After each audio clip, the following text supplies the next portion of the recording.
security tugizanyiramu abantu baba bakola ebintu tubakyalayo bakola ki so gero za security n'okubanga itambula bulungi tondako lukave mu dio tukole ebirala bikola ki bitambula yateekebwa from the beginning nti abantu tugenda kukuba akalulu ka mubokisi akalulu k'omubokisi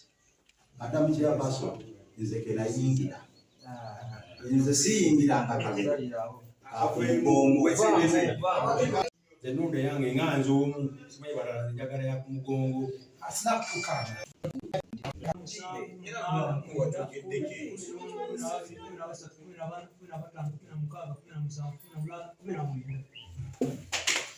technical work eyetaaga process si twagabugambye tukati kumache tukikole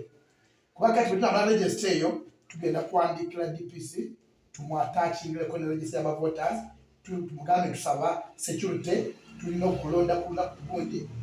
eyinza butaba wala nnyo ng'oli bwagambe we can strike a balance netufuna D nenga kulwokuna n'ebintu ebiri technically meant to be done nja kubeera mukyambo okukkiriza imba wagadi bengaye yalazo musanga tugenda musindi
kugamba ku mugongo ate gwaisabaka lwate gwasaba bokisi nga fe tukugamba tukuwa kalunga tuli ku mugongo yadwa ku Central Division ya Town Kiraka yatuyise okubulira ku kigendo okulonda naye agamba akalulu bonga bukanso ba Central Division esaze wakalu kabereka mugongo nefe ngekola yafu ya boda boda twaganya akalu kabereka mugongo bo bagala kabereka box kati so kudonga tukanyiza ne kanso ngaba kulembeze ba boda boda abachiya person abama stage bagamba akulonda kuberekwa mugongo nebo bagamba akulonda kuberekwa box ya stage tate boda boda ngai basenga bagisalirawo ngafa abakulembeze nga wanje siri mu mativu n'akaluka box akalunjagala ka ku mugongo kubanga gye buva ne gye bukoma akaluka ku mugongo ke kalaga obumativu bw'omuntu tinafunye bubiri naye abantu basazeewo era akaluka mu box kagenda tutwala mu bakoze ekibamusuti n'akaluka ku mugongo ke kabeera akalali tekulunde balonda ba LC1 ku bitundu tubalongoledde ku mugongo ne tukamukamyufu akawedde akaba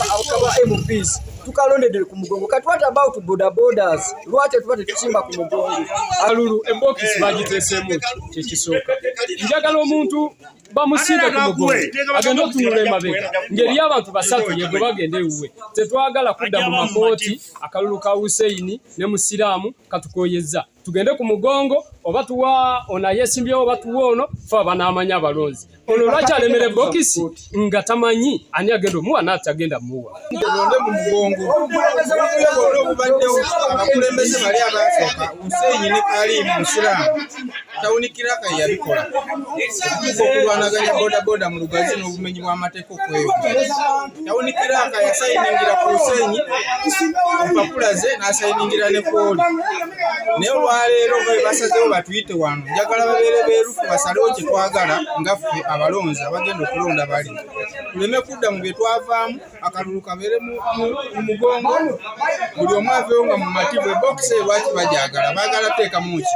balowesha gwako etuonanga bukulembeze musebutawunikira akangu wa municipality nga bamuzabuza ebintu balimba oluddaluumutuufu bwebityo so twali tubikoye nga twetaaga tuone nti obumenyi bw'amateeka bususe mu lugazi bammemba baffe bakaba n'abasabazeetuga basanze obuzibu omuwazi omusango atajjawo omulanga n'agweta ku ofiisi ezawaggulu insecurity obutabeerawo kakiiko ka bodaboda kubanga tulina bamemba abakwata abakyala ababa from outside tulina bamemba okuva ebule n'ebweya nga tebategeerekeka mu kibuga Lugazi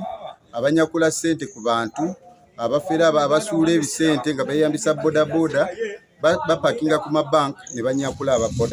abava mu bank okugyayo ssente zaabwe. Tulonze tutya mu kulonda okw'amazima n'obwenkanya ebbokisi eyo oli ayinza okwekwasa nti banzibye naye bagende beekube oli bamukisimbako ku mugongo buli omu amanye nti bankubye akalulu oba ndidde naye kyogamba tekiniko si yeegiza